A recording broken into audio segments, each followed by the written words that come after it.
एक पुराने hill station जहां एक समय में एक बस सेवा चलती थी। यह बस सेवा वहां के छोटे छोटे गांवों को जोड़ने का काम करती थी। ये बस हर दिन सुबह जल्दी चलती थी और देर रात तक अपने यात्रियों को उनके गंतव्य तक पहुंचाती थी। लेकिन इस बस का सफर इतना आसान नहीं था जितना दिखता था। इस बस का मार्ग बेहद खतरनाक था। घने जंगलों और पहाड़ियों से होकर गुजरने वाला यह रास्ता कई बार यात्रियों के लिए जानलेवा साबित हुआ।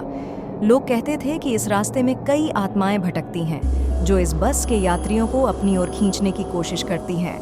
लेकिन बस ड्राइवर रामलाल को इन कहानियों पर यकीन नहीं था।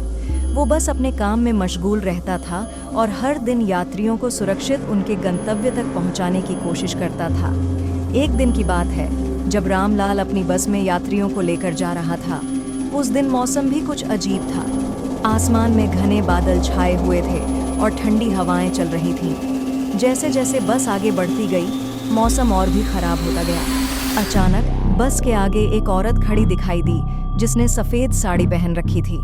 रामलाल ने बस रोक दी और उस औरत को अंदर आने का इशारा किया।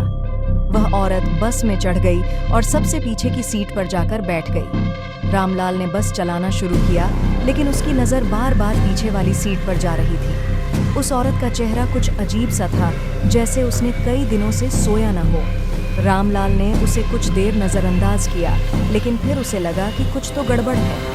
रामलाल ने यात्रियों से बात करने की कोशिश की, लेकिन सब लोग चुप थे। अचानक बस के अंदर का तापमान गिरने लगा और ठंड बढ़ गई। रामलाल ने बस की खिड़कियां बंद कर दीं, लेकिन ठंड फिर भी बढ़ती रही। उसने महसूस किया कि वह औरत उसे घूर रही थी। जब उसने हिम्मत करके पीछे देखा तो वह औरत अपनी सीट से गायब थी। रामलाल का दिल तेजी से धड़कने लगा। उसने बस रोक दी और सारे यात्रियों को चेक करने के लिए उठा, लेकिन वह औरत कहीं नहीं मिली। उसे लगा कि वह भ्रम में है, लेकिन तभी एक यात्री ने उसे बताया कि उसने भी उस औरत को देखा था और वह भी अचानक गायब हो गई थी। यह सुनकर रामलाल का डर और बढ़ गया। रामलाल ने बस को फिर से चलाना शुरू किया, लेकिन इस बार उसका ध्यान पूरी तरह से रास्ते पर नहीं था। उसका मन उस अजीब औरत की तरफ था। अचानक बस के सामने एक बड़ा पेड़ गिर गया। रामलाल ने बस को तेजी से ब्रेक लगाकर रोका। सब यात्री हड़बड़ाकर बाहर निकल आए। जब उन्होंने बाहर देखा तो वह औरत बस के सामने खड़ी थी। उसका चेहरा अब साफ दिख रहा था। वह बेहद डरावना था। उसका चेहरा देखकर रामलाल और यात्री सहम गए। उन्होंने तुरंत वापस बस में चढ़ने का फैसला किया, लेकिन जैसे ही उन्होंने दरवाज़ा बंद किया, वह औरत बस के अंदर आ गई। अब उसका चेहरा पूरी तरह से विकृत हो चुका था और उसकी आंखें लाल हो गई थीं। यात्रियों ने चिल्लाना शुरू कर दिया।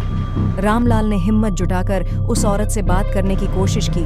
उसने पूछा, तुम कौन हो और क्या चाहती हो? उस औरत ने बिना कुछ कहे उसकी तरफ इशारा किया और धीरे धीरे गायब हो गई। बस के अंदर का माहौल बेहद खौफनाक हो गया था। यात्रियों ने मिलकर फैसला किया कि वे तुरंत इस रास्ते को छोड़कर वापस लौट जाएंगे। रामलाल ने बस को वापस मोड़ने की कोशिश की, लेकिन बस स्टार्ट नहीं हो रही है और अपने अगले शिकार की तलाश में रहती है। कुछ स्थानीय लोग बताते हैं कि उन्होंने रात के अंधेरे में उस बस को देखा है, जो बिना ड्राइवर के चलती है। कई बार लोगों ने बस की खिड़कियों में उस औरत को देखा है, जो उन्हें घूरती है और फिर अचानक गायब हो जाती है। ये कहानी सुनकर किसी की भी रूह कांप जाती है। मैंने एक रात को अपनी आंखों से उस बस को देखा था। वह बस बिना किसी ड्राइवर के सड़क पर दौड़ रही थी। मैं तुरंत वहां से भाग गया और घर जाकर दरवाजे बंद कर लिए। मेरे दादाजी ने भी इस बस के बारे में सुना था। वह कहते थे कि यह बस एक अभिशाप है और जो भी इसके पास जाता है, उसकी जिंदगी में कुछ न कुछ बुरा होता है।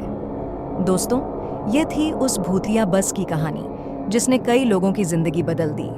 ये कहानी हमें याद दिलाती है कि हमारे आसपास की दुनिया में ऐसे कई रहस्य छिपे होते हैं, जिनका कोई वैज्ञानिक कारण नहीं होता।